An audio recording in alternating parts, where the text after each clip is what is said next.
On a dit dans notre déclaration que nous étions de la situation urbaine et digitale et c'était un des éléments de solidarité à l'échelle mondiale qui faisait que nous étions ce que nous sommes. Cette question du digital revient comme un débat jamais clos et on l'a bien vu sur le sujet de la DOPI ces derniers jours.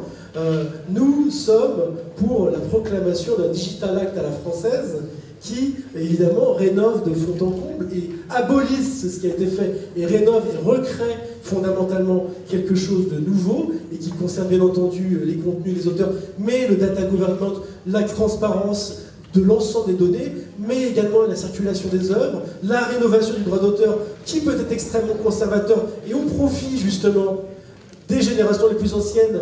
Quand on écoutait défendre l'ancien président de la SACEM qui nous parlait de la conservation des œuvres qui empêchait les jeunes auteurs d'entrer à la SACEM, c'était le cas des jeunes rappeurs il y a 15 ans, il fallait passer un examen, ils n'avaient pas le droit de rentrer à la SACEM. Donc il y a aussi des conservatismes. Votre position aujourd'hui sur la question digitale, êtes-vous pour ou contre un Digital Act à la française qui rénove et qui détruise pour reconstruire?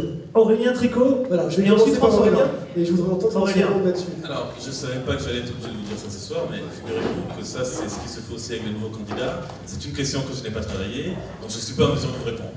Parfait, mais moi je vous le dis. Parfait, c'est une bonne réponse. Bravo. Je sais que vous avez travaillé, François Hollande, donc vous êtes attendu sur ce sujet. Si je fais la même réponse, je ne serai pas applaudi. Là, vous aurez une dépêche AFP, vous aurez une dépêche AFP. Il y aurait une dépêche AFP, monsieur Hollande n'a pas d'avis. La loi dite Hadopi était contestable dans son principe, puisque ça allait vers la pénalisation, et c'est en plus inapplicable. Même Nicolas Sarkozy, pour une fois je vais le citer, a considéré que la loi n'avait pas donné les résultats escomptés.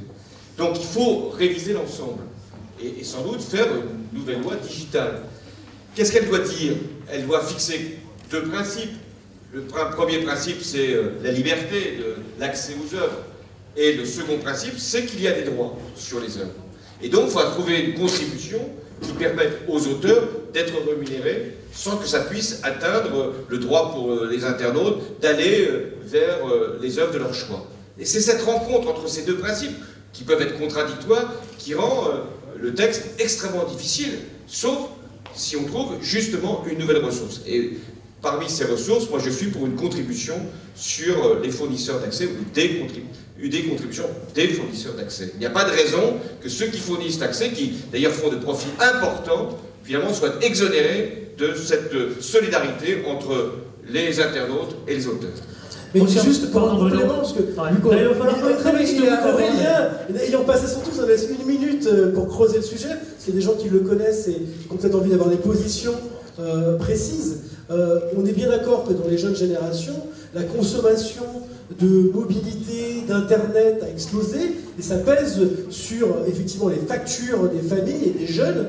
C'est un budget colossal et considérable et qu'aujourd'hui, effectivement, le fait de protéger le droit d'auteur et de faire en sorte que des titres vaillent encore 0,90 sur ce qui peut être considéré comme très cher, pèse de nouveau. Aujourd'hui, la taxation des FAI c'est une chose, mais la déclaration que d'aller prendre l'argent où il est, c'est-à-dire pas obligatoirement dans la poche des gens qui consomment, est-ce que c'est une position que vous êtes prêt à soutenir, y compris contre certains auteurs qui ont une vision très rétrograde? Merci Bruno, allez, on va essayer d'avancer parce que sinon on va se retrouver. Mais il veut une réponse. Rien dans la vie n'est jamais gratuit. Il y a toujours qui tire un profit d'une utilisation même gratuite d'un bien. En l'occurrence, ce sont les fournisseurs d'accès. On ne peut pas faire plaisir à tout le monde.